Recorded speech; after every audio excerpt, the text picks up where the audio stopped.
اعوذ باللہ من الشیطان الرجیم بسم اللہ الرحمن الرحیم والذین آمنوا باللہ ورسلہ ولم يفرقوا بین احد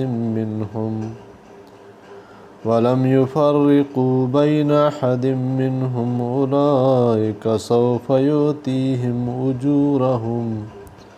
وَكَانَ اللَّهُ غَفُورًا رَحِیمًا۔ وَالَّذِينَ آمَنُوا، اور جو لوگ ایمان لائے، باللہ اللہ پر، وَرُسُلِهِ اور اس کے رسولوں پر، وَلَمْ يُفَرِّقُوا بَيْنَ أَحَدٍ مِّنْهُمْ اور جدا نہ کیا ان میں سے کسی کو،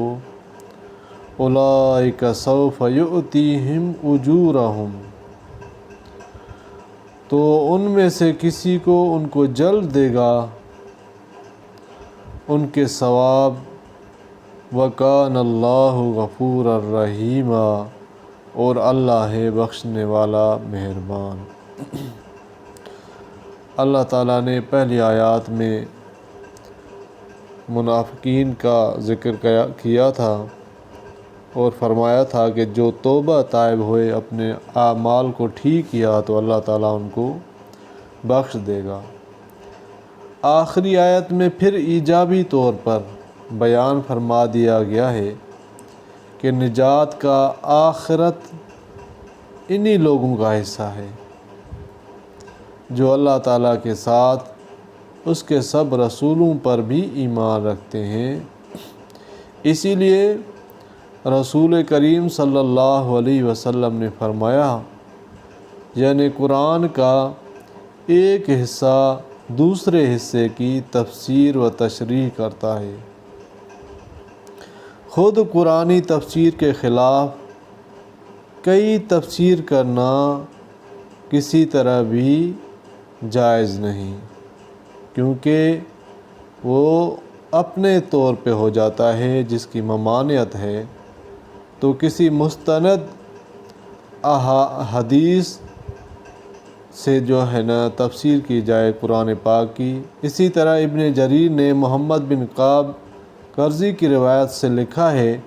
کہ کچھ یہودیوں نے رسول اللہ صلی اللہ علیہ وسلم کی خدمت میں حاضر ہو کر عرض کیا، ہاں موسیٰ علیہ السلام اللہ کی طرف سے تورات کی لکھی ہوئی تختیاں لائے تھے، آپ بھی اللہ کی کتاب لکھی ہوئی تختیاں اللہ کی طرف سے لا کر ہم کو دیجیے، ہم آپ کو سچا جانیں۔ بغوی نے تعین کے ساتھ ان یہودیوں کے نام کعب بن اشرف اور فخاص بن عزورہ بتائے ہیں۔ اس پر آیت ذیل نازل ہوئی تھی،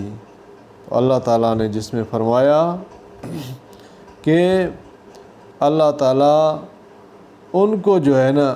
بدلہ دے گا، اجر دے گا، جنہوں نے اللہ کے رسولوں کے درمیان تفرقہ نہ کیا، فرق نہ کیا، اور اللہ تعالیٰ بخشنے والا اور مہربان ہے۔ تو سب رسولوں پر ایمان لانا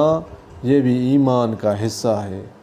اللہ تعالیٰ عمل کرنے کی توفیق عطا فرمائے، آمین یا رب العالمین۔